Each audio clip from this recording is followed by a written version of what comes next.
Hello my friends and welcome to a new video. Today I will do a review about the FlySim Control button box. I will go over topics like the build quality, functionality, use cases and the conclusion.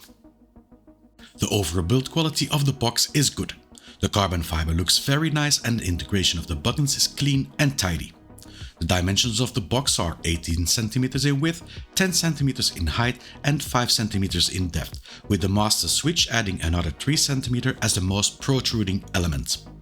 The layout is well designed with enough spacing between the different buttons, making everything easy to reach while driving.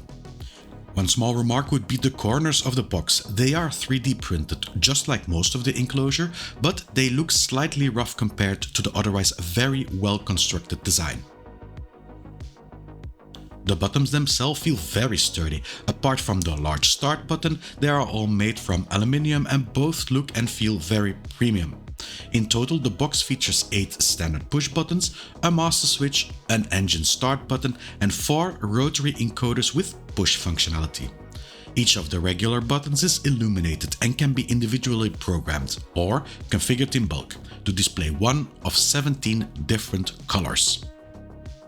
The start button and the tip of the master switch are also illuminated, although their colors cannot be changed. The rotary encoders on the other hand do not include lighting. The buttons operate very quietly with the exception of the master switch.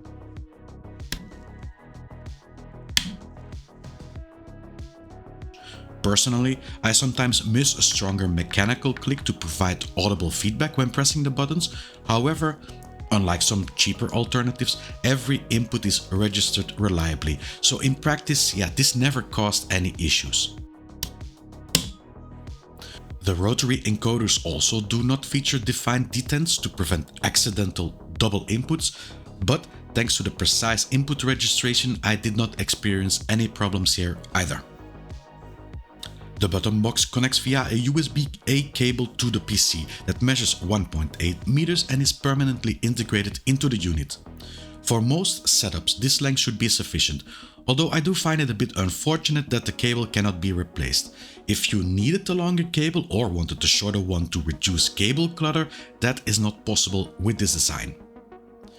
There are also 2 optional accessories available for this button box. The first is a printed sticker sheet that includes label for most common driving functions. The second is an attachment bracket. The button box does not come with a mounting solution by default, but FlySim Control offers several different options. I personally chose the side-mounted bracket designed for aluminium profile rigs. This bracket is also 3D printed and unfortunately it is the weakest part of the package. Instead of a continuous slot for adjusting the tilt angle, I would have preferred perforated adjustment points to lock the position more securely, or perhaps a metal bracket for improved rigidity. FlySim Control does offer other mounting solutions as well, such as a table clamp. Mounts for tubular frame rigs are at this moment not available, which is a bit understandable given the wide variation in tubular frame designs. Mounting the button box to an aluminium profile rig is very simple when using the extrusion bracket.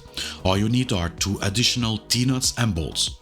Fortunately, most aluminium profile rigs usually come with a few spare T-nuts, so this should not be an issue for most users. There are actually quite a lot of use cases that I can think of for using a button box. The first one would be if you have a steering wheel like this, the Moza ES, it doesn't have any rotary encoders.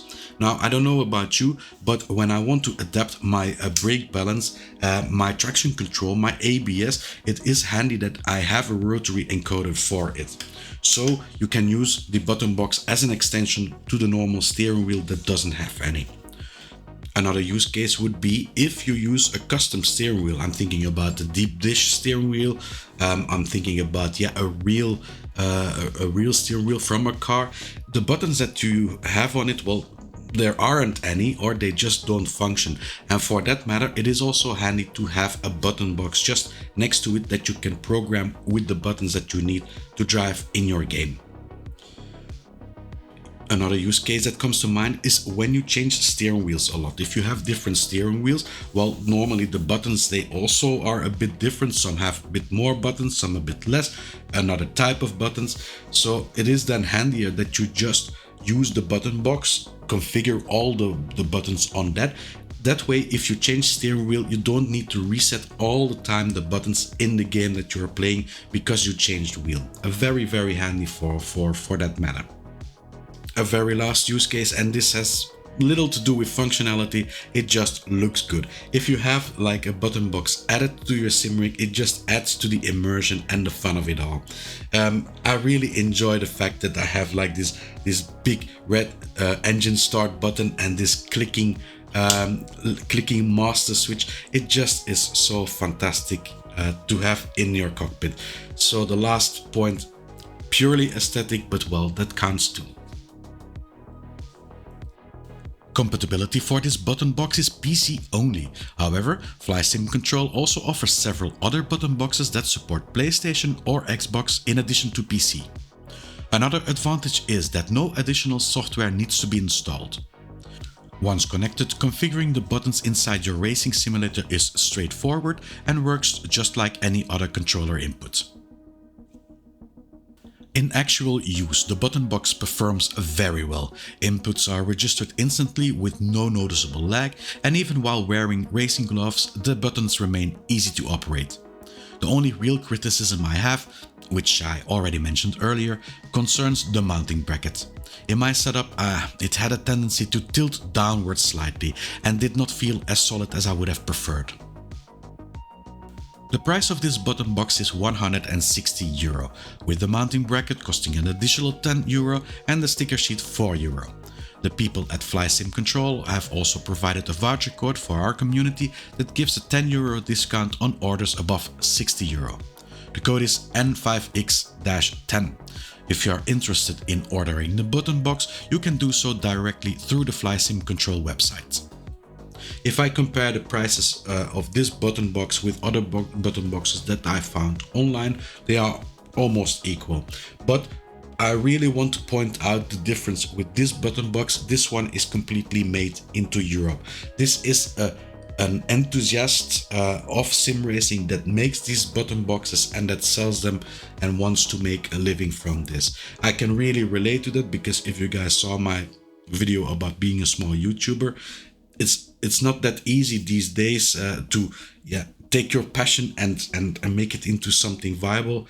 These guys at Fly Sim Control, they are trying to do this. So every support that you can give, not import something from China. Nothing wrong with stuff from China, but well, if you have the choice, go for the button box that comes from Europe.